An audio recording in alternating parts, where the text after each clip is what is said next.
welcome to the Veronica Harris Show. Today we are talking Financial Literacy 101 Sports Edition. Yes, we will be talking about the athletes, choices they make, decisions that have led to great wealth, and also decisions that have led to financial ruin.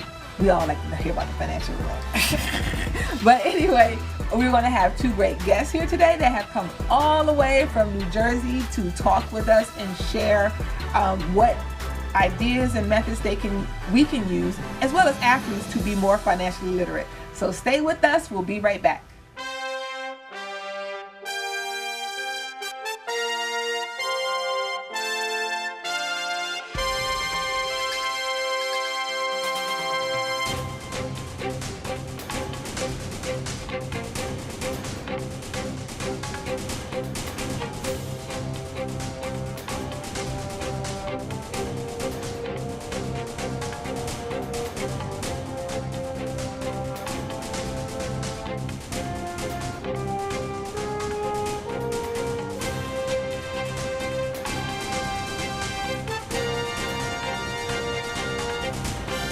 Welcome back, and I'm here with my co-host Gregory Harris. Yes.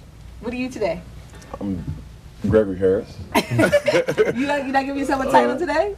Yeah, I'm actually the host of the show. They put her name up instead. And see, this is why we had to get rid of him. Too much money. He wants too much money. He wants too much power.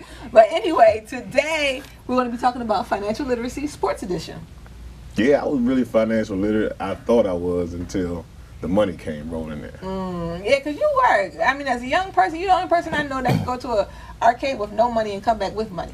I started a saver, then I was a spender. Now I'm somewhere in between now. Okay, well, these two guests that we have today can possibly, because you are an athlete, you were a former professional athlete, but you're still an athlete, maybe they can give you some tips on how to be better. Yeah, I need some tips. I can't wait. Well, today's guests are Mr. John Taylor and Mr. Don Kostka of Kostka Taylor LLC CPAs. And they're here with us to give us some information on how to become more financially literate, but we're going to be taking it from a sports perspective. It's the sports edition. All right. So without further ado, we would like to introduce Mr. John Taylor and Mr. Hello, Don Veronica. Kostka. How are you? Veronica. Thank you. We're doing well. Good. Thank you for coming from all the way from New Jersey. We feel special. We're honored. So today we're talking about Financial Literacy Sports Edition. We've been together for a long time. Yes. Actually, I think I maybe have just stopped running seriously when we first came into contact with each other. So it's been a long time. Yep. I'm not going to say how many years because I don't want to give away my age. But needless to say, we've been together for a long time. So you've known about my sports and everything. Yes. Unfortunately, I didn't make money from sports. I was in a non-revenue sport for track and everything like that. And I didn't go further enough to where I made money. Unlike this gentleman over here, who was a professional basketball player in Europe for over 7 years, and you two met. Yeah, before. a couple of times we had met, yes. Yes. So today, Financial Literacy Sports Edition. Everybody hears about these great big contracts. I think yesterday I was listening to one of the sports talk shows, and they were talking about Bryce Harper, Washington Nationals, and they were saying, when he comes up for his next contract, they're thinking about he could possibly command anywhere between $400 to $500 million for the contract. Can you imagine almost $500 million? I remember when A-Rod signed that $250. that was $250 million, $250 million. So now we've jumped up that. We got in the wrong business. Hold on, Veronica. Did they get to talk about themselves yet? Yes, you're Let right. them talk about what they do and how they do it and how they got into it and what sports they played and stuff like that. Well, there it is. Those are questions. Take it away. Well, we got into business about 30 years ago, just short of 30 years ago, and we started our own firm back in 1989 and grew it from the two of us to where we have a staff of 10 employees now, focusing on tax and financial planning. And it's been a tremendous ride for us over the last coming on 30 years. Now, did y'all work for someone first and then decided, oh, I don't like the way they treat me, I'm going to start my own firm? Or we both actually worked in industry. And we came from industry to start our own firm to service individuals, clients that we've been able to attract over the years, such as yourself and when I met with you. And Mr. Kostka, yourself? And once we started, we never looked back. And for me, it was a decision between going into sports or going into accounting. I wanted to play center in the NBA. But obviously, I came up a little bit short on that, and so I went into finance. Okay, awesome. Now, you two are, you are into sports. You like sports a lot, and I know particularly you both play golf. Yeah, we're avid golfers. Avid golfers, Right. very much into it. Now, when we talk about athletes that can make a lot of money potentially, golf is one of them. If you're one of the top players. Yes. Because also, just like they have the PGA, they have other sub levels, and like sometimes you have to go to qualifying school in order to get to the PGA Tour. And I've heard a story about them. They don't make so much money, but I mean, imagine playing golf all day and still being able to make money. I think that's a pretty good life. Right, right. Well, the thing is, when people make these big contracts like you're talking about, or contracts in any sport, one of the first things they have to have is their team. Oh, don't give it away, because we're going to talk about that. Ooh. Ooh. But we have some questions for you guys. I know I have some questions. Do you have any questions? I got questions. Okay, so stay right with us. You might want to get that pen, that paper, and if you're an athlete who happens not to be playing in the postseason, you definitely want to get your pen and paper out so you can figure out how to work with your next contract when it comes up. So stay right with us. We will be right back. They said I have troll teeth. That my voice sounded like a possessed baby doll. That no one would ever love someone as stupid as me. That I was fat, ugly. Disgusting.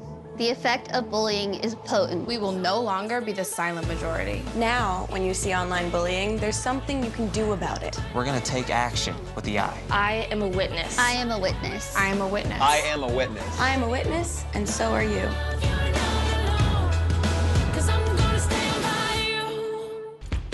Alvin and the Chipmunks want to remind you, bacteria can hide in food and make you ill. Wow. But you can keep bacteria from ruining your day with 4 simple steps. Clean. I'm waiting for the ring cycle. Separate. Cook. Fire in the hole! And chill. We chipmunks are notoriously tidy. Check your steps. The road trip to food safety starts at foodsafety.gov.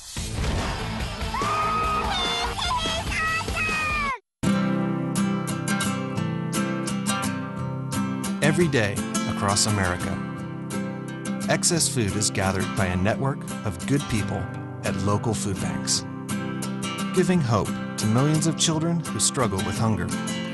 They've earned their wings, and you can too. Together, we can solve child hunger. Support Feeding America and your local food bank at feedingamerica.org. Welcome back. Now this is the portion of our show where we're going to be asking Mr. Taylor and Mr. Kostka some questions, some financial literacy questions, but from a sports perspective. That's why this show is called Financial Literacy 101 Sports Edition. And like I said, you were a professional athlete. You signed a few contracts in your day, yes? Yeah, and I thought, we're going to get into it. I don't want to give it away. Okay. Well, the first question that we have for you, what are some common mistakes that athletes make concerning their finances? Well, the biggest one is they overspend. They think the money is going to last forever, and they get these big paydays, and the first thing they're doing is writing checks for everything they want and everything their friends want very often. Yeah, the entourage. And that in a sports person's career, unless it's golf, which he can go for decades, That's true. is generally under 10 years. Yeah, the average lifespan, we say lifespan, or the playing career of an NFL football player is 3.5 years. Okay. Basketball's a little bit longer. Baseball is a little bit longer. Daddy said, a baseball player can play till they can't play, till they can barely walk, but meaning that they can play into sometimes into their 40s, depending on what position they play.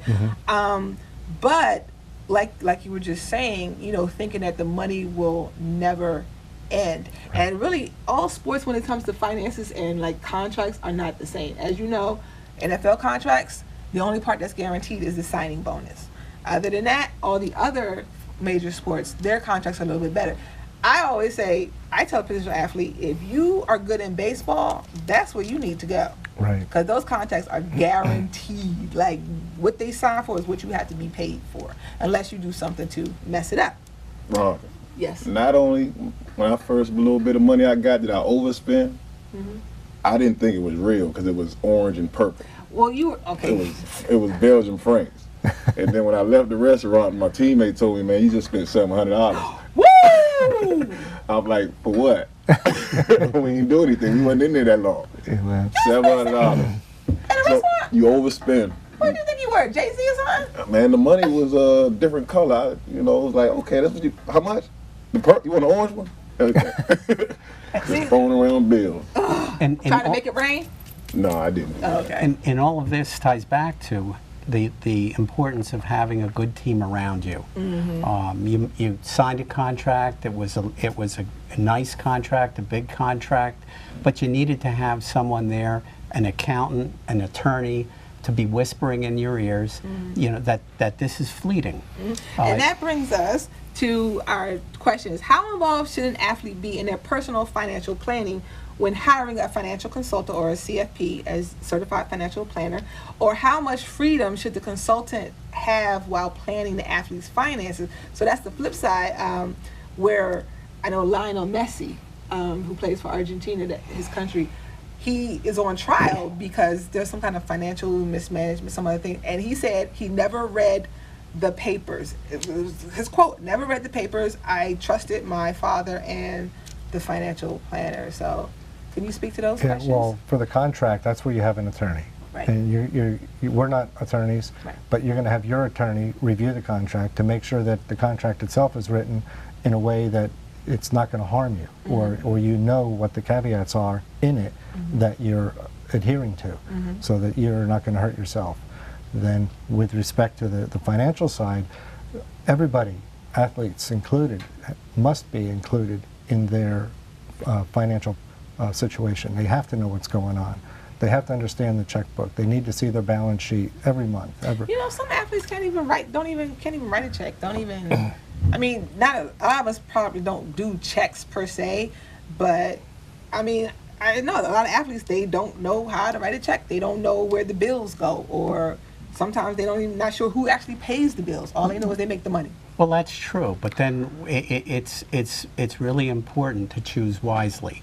It's important to choose wisely with a good financial advisor who will then educate the athlete, because the athlete needs to know what's going on, and the advisor needs to make every effort to educate that athlete, to explain to him, here's what we're doing, here's why we're doing it, and then review results with them on a constant basis. So it's a two-way street, but they need to get input also from their advisor. Yeah. Well, how can you be sure that the advisor is doing the right thing or giving the right, like for instance, if, like I know you and I, we talk all the time. Yes. I have my yearly visit, we sit there and I ask a lot of questions, and sometimes without even me asking a question, you educate me on things. And I'm asking questions. Yeah, you're always asking me questions. I'm like, but and that's sometimes I'm like, I don't want to hear him talk to me about that, about that particular purchase. But what I'm saying is that especially with the kids coming out, they're young, especially in basketball, they're 19 years old, they're signing their first contract, $10 million. How can you get through to the athlete who maybe, I'm not saying he doesn't want to know, but athletes, we're focused, focused on that game. Like, you handle that. That's what I pay you for, type of deal. So how do you get through to them that, no, you need to sit down and learn this? Yeah, we will, in our business or in our practice, we're going to meet with our clients periodically. We're going to tell them what they need to know. They may not understand it, but we're telling them what they need to know. The other thing the athlete needs to do is make sure that the people they are hiring are properly licensed. Yes. Because in our field, it's very controlled. Yeah, not your friend, Pookie. Right, right. And one of the other things that's really important is if you have an athlete who, for whatever reason, doesn't want to get involved in the details, I think it's important to remind that athlete about former athletes like Johnny Unitas or Lenny Dykstra or Mike Tyson, who made hundreds of millions of dollars, but then went bankrupt. So all of this money you're making, it's great today, but unless you take ownership, it could be gone tomorrow. Well, okay, now these Lenny Dykstra, Johnny Unitas, and I know Johnny Unitas, he was a former Baltimore Colt and played quarterback. Famous games, you can look it up. We won't get into that. But, you know, he was at a different time when when the athletes didn't even make that much money. Tyson, we all know, we heard about the big houses and stuff like that.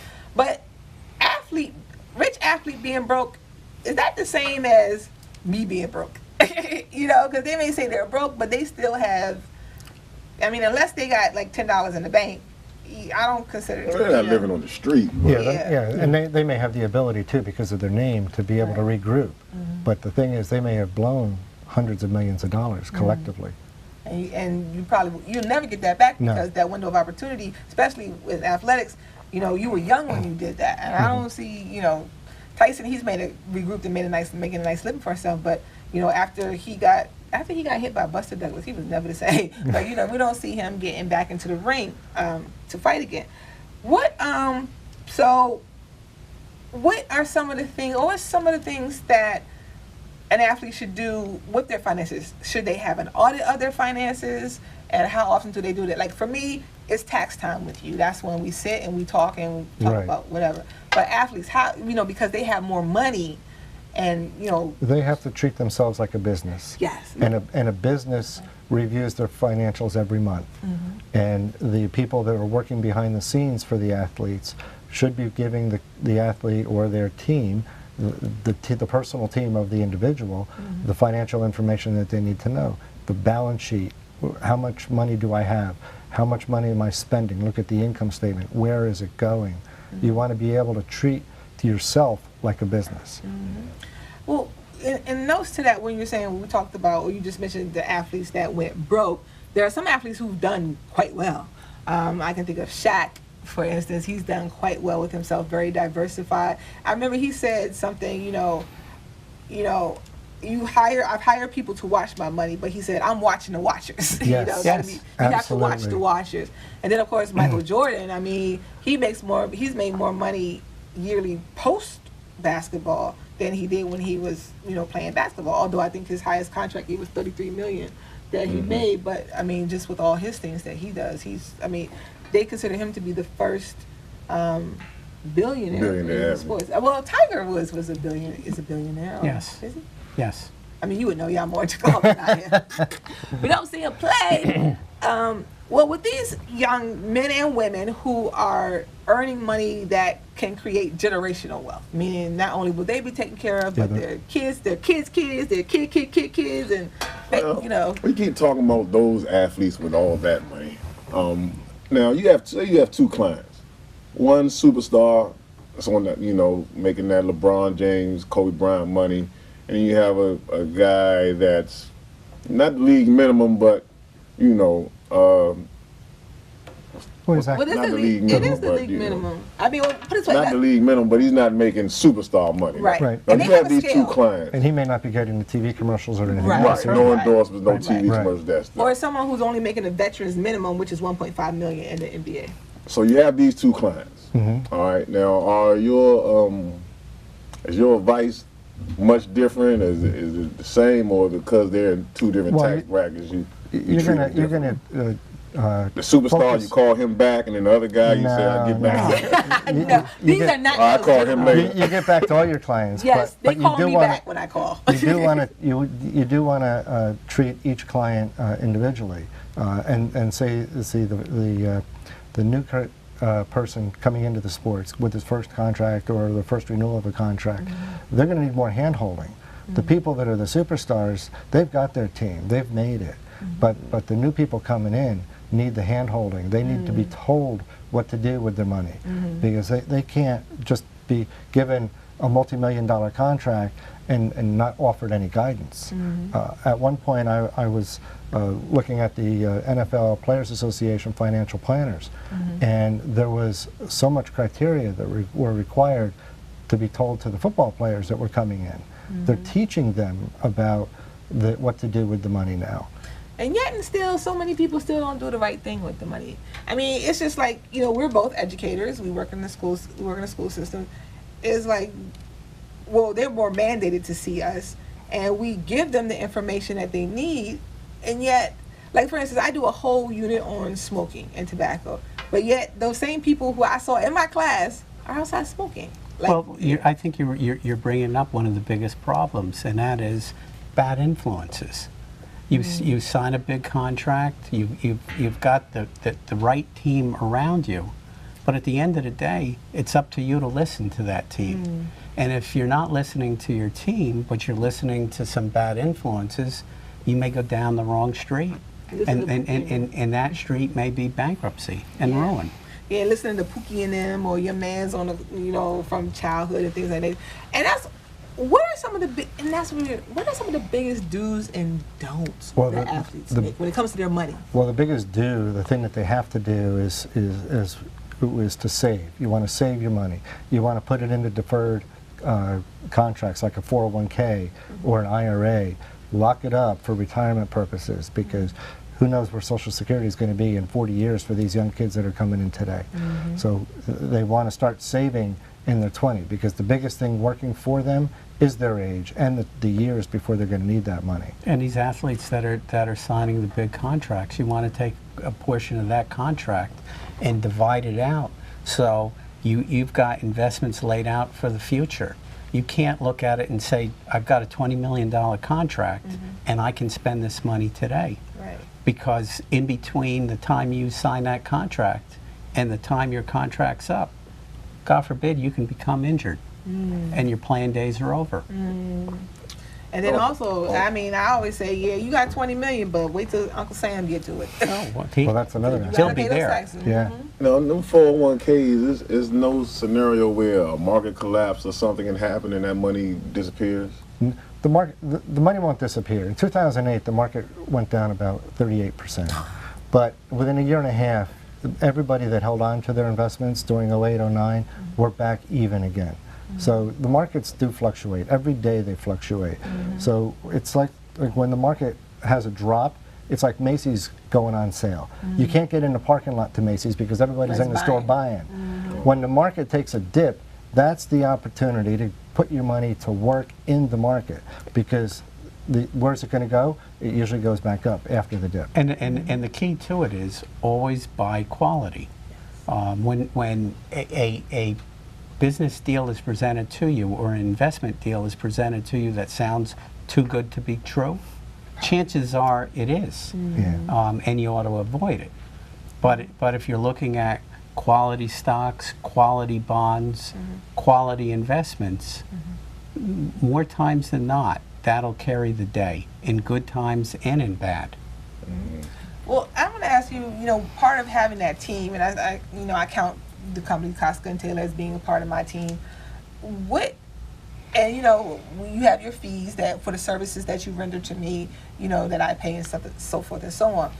Is it different with an athlete? What I mean is that is the amount the athlete pays a financial planner or accountant, is that dictated by the size of the contract that the athlete receives? Like, for instance, I know, you know, agents, they either get between 10 or 15% depending on what they finally make a deal on. How is it with you? Well, our fees for tax work are based on the complications in the tax return itself. And some tax returns can take me an hour to do, the real basic ones for kids, but some of them could take me 3 days to do, because especially if they have international issues, like Greg, when you were over in Germany, you're going to have tax returns filing in Germany most likely, and as a U.S. citizen, you still got to file here in the U.S. So from a tax standpoint, tax returns are just a compliance issue. That's based on how much work is involved. From the investment standpoint, there's different ways that investment fees are going to be paid to the advisors, and those are based on how you're working with the advisors, and usually a small percentage, not 10%, nothing even close to that. So it's not like with the agent where, you know, the agent, like if the person signs a contract, if the agent, you know, brokers that contract for, say, like $20 million, he gets like 10% of that revenue. That is It's 3%. oh, okay. You had 83%. Yeah, it's 3%. But nah, they don't do that. Cause like they do the service. So I know they After they don't, get but the I'm money just off. saying.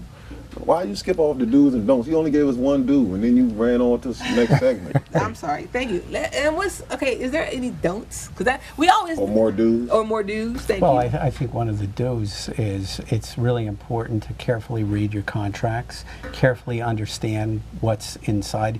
Even though you have an attorney and a good attorney, you want to make sure you understand, you know, what's in there. And if you have any doubts, to come back and get clarification on that. I'm surprised at how many people don't read. And it, you know, it starts at a very early age, because when I have students, we post things on Google Classroom, and I post all my directions and everything the assignment that's going to do. So when a student comes to me and they says, well, I didn't do, so first I say, well, did you read my directions? They'll say, no. I was like, well, see, now we have another, you should have read the directions. So reading is very important, you know, not just the act of reading, but reading, but also comprehending, right? Right. So if they don't comprehend, then obviously, you know, this, you can educate them, but it's really up to them to make sure they figure out what these words mean, what that clause is, and so forth. And don't sign until they are comfortable and they know what it is they're signing. Right, and as a non-attorney, I'll say too that an individual who has a contract, you do want to have an attorney review it to make sure that legally it's protecting the client also. So that was another do. Well, you said don't spend more than you make, and then Right. obviously the do to that, the opposite the do to that would be save, save, save. I Right. always do that. Have you ever? That's like telling a kid, I'm on the leave, but don't you go and get these lollipops. You can't have none of these lollipops. I'm not going to be here to watch you, but don't take no lollipop. That's like telling these athletes, save, Well, save, that's some where of these the- things. But you that's have where to, and that's discipline comes in, anybody. though. Yeah, and you gotta have discipline, and you have to have your team whispering in your ear. This is what you're going to do, Greg. I mean, you would think athletes would be better at this, and I don't say better, but they would be, you know, at least competent at it, because again, discipline, you know, the discipline to listen, but also do the things that you need to do. And as an athlete, we both, you know, we always did what we needed to do. Maybe we did a little bit extra too, but we had the discipline to listen. We were coachable. That's coachable. Yes, the athletes has to be coachable from your standpoint. And that's what we do. Yes, and along those lines, and coming back to some athletes that we talked about, I think of Tiger Woods, and I think about an article or an interview that happened a couple of years ago when he was winning all the golf tournaments, winning a lot of golf money, but then he had these huge endorsements. And someone asked him, what are you doing with your money? And he said that he was living off of his golf winnings, and he was banking all of his endorsements. Right. And the endorsements, the golf winnings were just the tip of the iceberg of his earnings. Smart man. And he was putting the bulk of his assets away for the future. Because at that time, no one could foresee what was going to happen to him. But he was earning significant money. Right. Another person who was similar to that, Rob Gronkowski, tight end for the New England Patriots, he said he's been living off basically his signing bonus ever since he came into the league. And you know, Rob Gronkowski, you see him everywhere. He has all the endorsements and stuff like that. But I thought that was very smart. Another person who seems to be very smart is Beast Mode. You know, he way he did, he got that Skittles, he got all that he does. And he also is very charitable with his money, but that's another side note. But one last quick question. Time for a break. But got one last quick question. Okay. One last quick question. How liable is a financial planner when he or she is involved in the mismanagement of an athlete's funds? Well, anyone involved in mismanagement could be criminally liable. Right. And they'll have to make restitution? If that's what the judge orders. Oh, okay. Yes. All right. Is that easy to prove? Yeah, is it? Because y'all smart Depends with on the what money. it is. I mean, okay. If there's intent to steal from your client, yeah, you could have a boatload of problems. Those were great answers to those questions. You guys handled it remarkably. And now it's time for the What is Veronica Thinking? And I've been thinking about a lot, and it all has to do with money. But not just money in general, but the management of money. And in order to manage your money properly, you have to be financially literate. Just because you make a lot of money doesn't mean you know how to take care of your money or even spend your money. We can all spend our money all willy-nilly, but are you spending it wisely? Are you spending your money in a way that it is working for you? Are you spending it with a purpose? And it has to be a good purpose. So that's basically what Veronica is thinking today. What do you think about? I was thinking about that time I was overseas and the money was coming and I wanted to spend it. I wanted to spend it so bad. And I said, well, I did smart this one. I said, I'm going to buy some gold. Yes, you did. And I said, you know, it won't lose no value. So when I went broke, and I didn't have any money, I took that heavy gold chain back and I got a $7,000 for it. Wow. Yeah, $7,000 for it. You know, you had an asset that, the price of gold goes up. I mean, it does fluctuate. But yeah, you used your jewelry, but a couple times you tried to do something. We had to, no, don't do that. Every time I got in the pinch, I was like, oh. that piece you designed, and you got, I wish you never done that. But like they said, what they say, put it on quality or something. Yeah, put it in quality. Yeah, put it in quality. That's what I did. All right, so that's what you were thinking. And gentlemen, what are you thinking?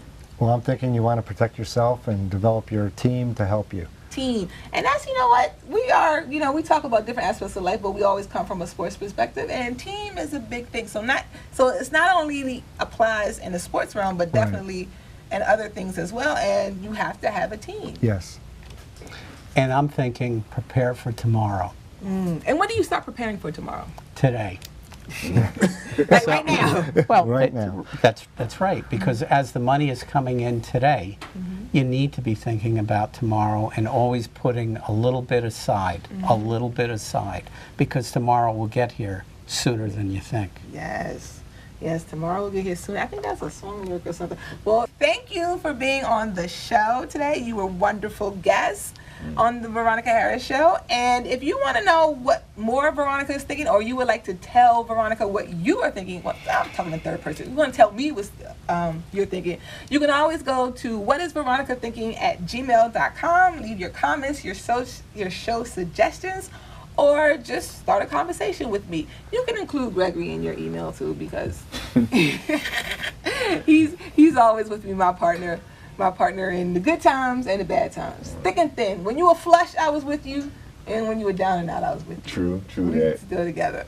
All right, well, thank you for coming. Thank you very much. Thank you. Yes, and tune in to see us next time.